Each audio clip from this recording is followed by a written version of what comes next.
dumbass statements like that. I just think it's fucked up that we keep getting erased from history.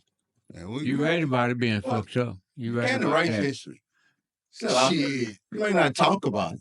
You go talk to a 10-year-old kid in Florida right now, and guess what they don't know about? They probably don't know nothing. Slavery.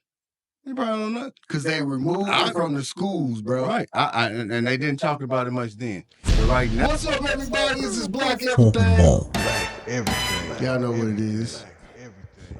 Black people, black excellence, black empowerment. My son told me I forgot that last time. And black excellence, did I say that? Black unity. So Black unity. y'all, just in case anybody out there didn't know, there has been black soldiers since there's been an American army, okay? But for whatever reason, in this next celebration they're doing of the 250th anniversary of the U.S. Army, guess who will not be highlighted?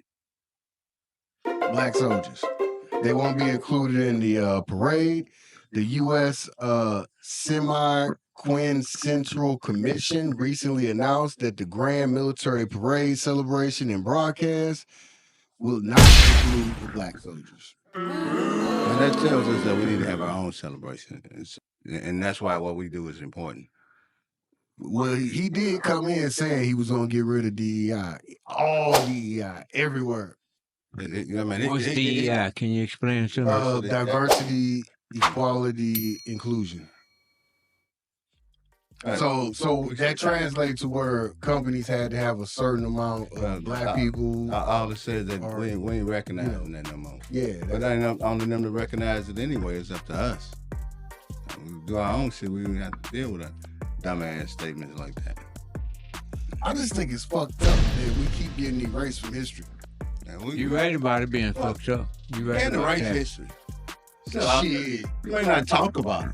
You go talk to a 10-year-old kid in Florida right now, and guess what they don't know about? They probably don't know nothing. Slavery.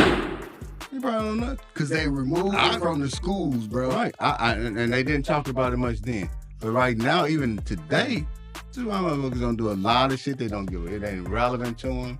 None of that. But that doesn't make it non-existent. A black mayor named Karen Bass, she decided to put in a 8 p.m. curfew because our president, well, y'all president, The president.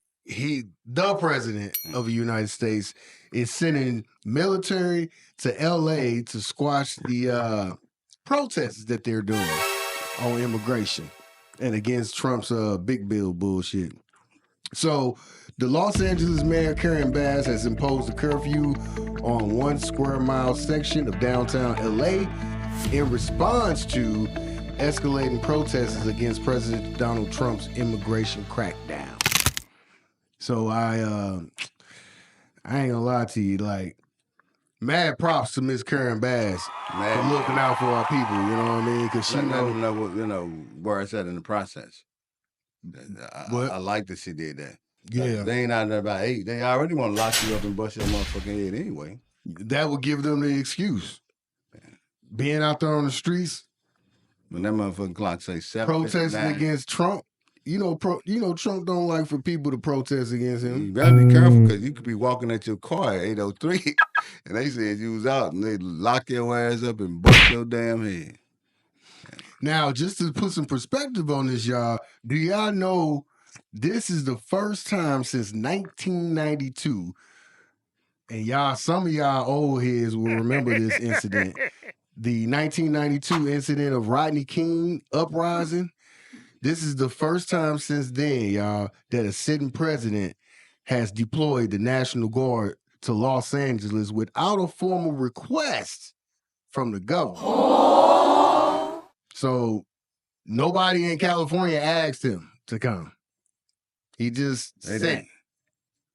No, the Rodney King situation was a lot different. Man, they ride it hell of a real. situation. It wasn't the thing they doing now. Mm-hmm. You know, they was doing the shit back then. All right. Well, on a better note, y'all, old Coco, which of her fine self. Coco Gauff makes history, becomes the youngest American to win French Open since Serena Williams did it in 2002. So we want to big up her, y'all. Black excellence. Big ups. Black excellence at its most excellence in the thrilling display of She overcame, dog. She's getting her ass whooped.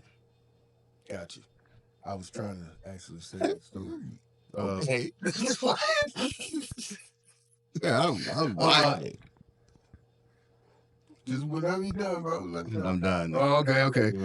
In a thrilling display of resilience and grit, the 21-year-old Coco, she captured her first French Open title on Sunday, defeating world's #1, and I don't know this chick name, and she was down by like 4.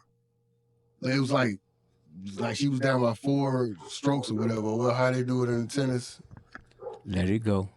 Just let it go. You don't know. I don't know. None of us know how tennis works. Just let it go and move on. Well, she was down a lot, y'all. So she's ready to come back win, which makes it even more dope that she did it. But anyway, Coco Gauff, we're going to give you your love. Good job, man. And keep on being great and excellent. And anyway, so we're going to go on to our next story real quick, y'all. We got this 80-year-old black woman entrepreneur from Atlanta. She's opening her 8th business. So when we talk about black excellence, these are the type of things that we're talking about. Her name is Patrice Wilson of Metro Atlanta. And we got to shout her out. And I just said her name. I know that nigga said we got to shout her ass out. That's 80 years old, 8 properties. Ain't that what I'm doing right now? I'm like literally. Come on. No, you ain't shouting out. You just talking about it. At 80 years old, Miss Patrice Wilson of Metro Atlanta is proving that it's never too late to chase your dreams. She opened her 8th business, and she's reaping all kinds of gains from that. So we do want to shout her out and give her big props on all that. Good shit, bro, Patrice. Proving black excellence. Nasty, I like that. Sisters and you got any comments on that? No, sir. You're doing an outstanding job.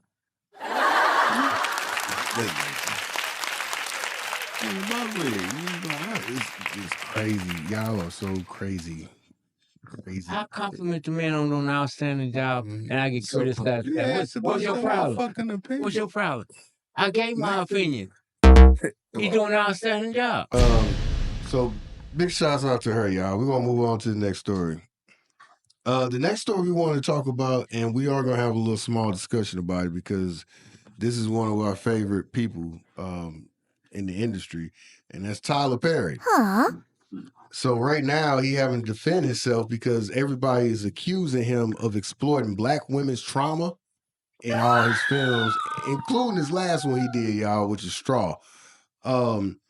So just a little bit they say about it. Tyler Perry addresses criticism over how he portrays American black women in films, including his latest Netflix release, Straw. He says his work just reflects real struggle. So I feel like this is really people just coming for another black successful person, because think about it. How many movies just in the last 20 years that came out was exploiting some kind of trauma? Remember black, white, green, yellow? They must don't remember the blackface. Nobody can hear you, bro. They must don't remember nothing but blackface and all that. You're talking about exploitation of black people. Yeah. He's not doing it. He's giving you some real ass shit. Okay, now how you want to take it? Take it that way. This is his unique spin on it. Why criticize that? You ain't criticized all of the shit that's been going on from the Superfly and all that shit. And now for me, them my cats. But, man, you talking about exploitation? Find another avenue for that, man. Well, they did honor Jamie Foxx with a Lifetime Achievement Awards at the BET job, so I did want to give him his little props real quick too, because that's black excellence as well. I don't know what story you over there talking about, but that's how you need to stop drinking. I hadn't even been drinking. You had. That's really fucked up. Yeah, you're really fucked up. Yes.